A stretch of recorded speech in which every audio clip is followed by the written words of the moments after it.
Hello friends, welcome to my new blog. Batu কেভসের ভেতরের view তো তোমরা আগের ভিডিওতেই দেখেছো, আর এই ভিডিওটাতে দেখতে চলেছো বাতু কেভসের একদম টপ ভিউ, যেটা দেখতে গেলে আরও বেশ 50টা মতন সিঁড়ি বেয়ে উঠতে হবে ওপরে। এই ওপরটায় উঠে এসে দেখছি এখানেও বেশ ছোটোখাটো একটু মন্দির আছে। ফাটাফাটি একটা ভিউ। অতগুলো 272টা সিঁড়ি ওঠার পরে ভেবেছিলাম এই সিঁড়ি দিয়ে আর উঠবো না, তারপরে দেখলাম না, উঠেই পড়ি, আর তো আসবো না। তো যাই হোক, উঠে লোকসান কিছু হয়নি, জাস্ট অসাধারণ লাগছে। তোমরাও ভিডিওতে দেখতে পাচ্ছ কি সুন্দর একটা জিনিস, আর এর মধ্যে মন্দির জাস্ট অনবদ্য, বলার ভাষা নেই। তো এরকম গুহার ভেতরে এত সুন্দর মন্দির আমি প্রথমবার দেখলাম।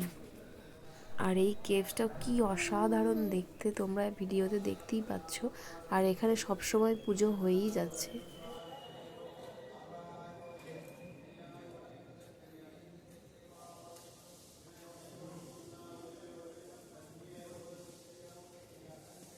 সবসময় এখানে পুজো হয়েই যাচ্ছে, অনেকে এসে এখানে পুজো দিচ্ছে, যদিও আমরা কেউ এখানে এসে পুজো দিইনি। তো যাই হোক, এবার আমরা চলে যাব একদম নিচে। এই যে 272টা সিঁড়ি পেরিয়ে ওপরে উঠেছিলাম, ঠিক গুনে গুনে 272টা সিঁড়ি পেরিয়েই নিচে নামতে হবে। আর এত উঁচু থেকে নিচের মানুষগুলোকে সব পিঁপড়ের মতন দেখতে লাগছে, একদম ছোট্ট ছোট্ট। আর এত উঁচু থেকে নিচের ভিউটা জাস্ট অসাধারণ। নিজের চোখে না দেখলে ঠিক বোঝা যাবে না কতটা সুন্দর লাগছে। আমার ভিডিওগুলি ভালো লাগে থাকলে please please like, comment, share, subscribe.